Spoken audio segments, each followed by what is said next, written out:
The way I would sell $1,000 stroller is this: viral video here, okay? And then testimonial to anyone that watches the viral video, 25% watch. I would then make them watch a testimonial video here. Anyone that watches half of this, so like 50%, I would then show like $200 off the stroller, some sort of new customer discount. So it's like 3 stages, because some random person, it's going to be very hard to sell $1,000 stroller, right? And honestly, for $1,000 stroller, you really want to target people that are ready to buy a stroller. So Google's probably going to be almost better for you in some ways than Facebook. I mean, this could work, but because Facebook, remember the way I explain it to most of you, if you're new here today, I have this thing I teach called the rule of 100. So if you line up 100 people from the street, random people, how many of them want to buy a $1,000 stroller today? Everyone put a number in out of 100 in chat. So I won't spend long on this because I know a lot of you know it now, but the rule of 100. So if it's like less than 10 people out of 100 would be interested, to less than 10, Facebook's going to be much harder for you, okay? Now, if 20% or more would be interested, Facebook could be really good for you. If it's like less than 10, then Facebook can still work, but you have to do something more like this to segment them, okay? Whereas if it's less than 10, the downside is it's more niche, but the upside is on Google Ads. If someone searches expensive stroller, or they probably wouldn't search that, but they might go like premium luxury or whatever your unique selling point is, and then you pop up, you've got a much higher chance of converting them, okay? And then another good tactic is when they're on Google Ads, they search it. If they hit your website page, you'll still only convert like 5%.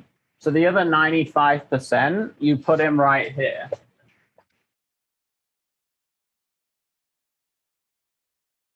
So the other 95% go to these 2 buckets, okay? Let me just redraw that. And that's a really powerful way of doing it, because it's even more powerful than this, because they were already searching for the product.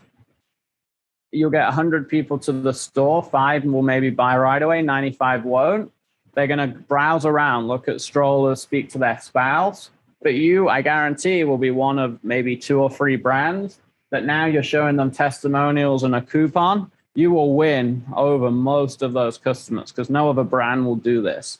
So when they're spending 2 weeks considering it, right? You guys think about it. You're looking for a stroller, okay? $1,000, you want a good one. You're looking at a few options. You're busy. Super busy. You might be pregnant, right? So you like close the laptop. You don't buy it today. You go speak and you get busy. Now, if one of the 5 companies that you looked at showed you a bunch of cool testimonial videos and then you kept seeing offers for them, what is your, just rate it out of 10, the likelihood that you would buy, as long as they were matching in terms of quality, price, had a good website, you like the product, the color, obviously, that's like product fundamentals.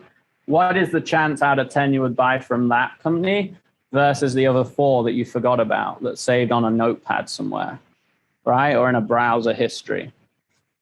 So I'll read the answers, you can't see them. 10 out of 10, 7 out of 10, 8 or 9 out of 10. 7 out of 10, 10 out of 10, 8 out of 10.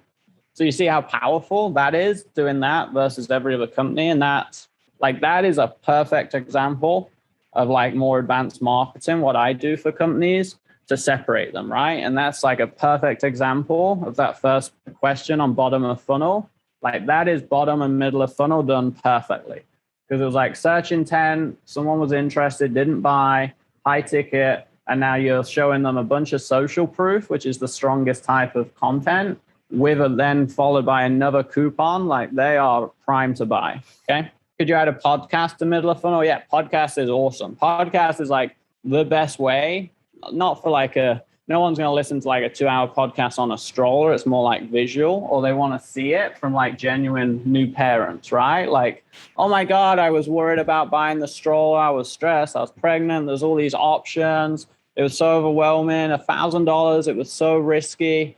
But then I saw blah, blah, blah company. They had this full warranty until the baby was 1 year old. It was like no one else did that. So I felt really good about the purchase. And then I saw all these other moms loving their strollers and like crazy reviews. Like imagine seeing that video. You're 100% going to buy from that person, right? Versus anyone else. Especially if you have a really irresistible offer, like, 100% refund until the kid's 1 year old if you hate our stroller. That's where it comes down to the irresistible offer and guarantee part that I teach you guys, right? 100% will win the marketing in the stroller business every day of the week, okay? So that's the power of testimonials.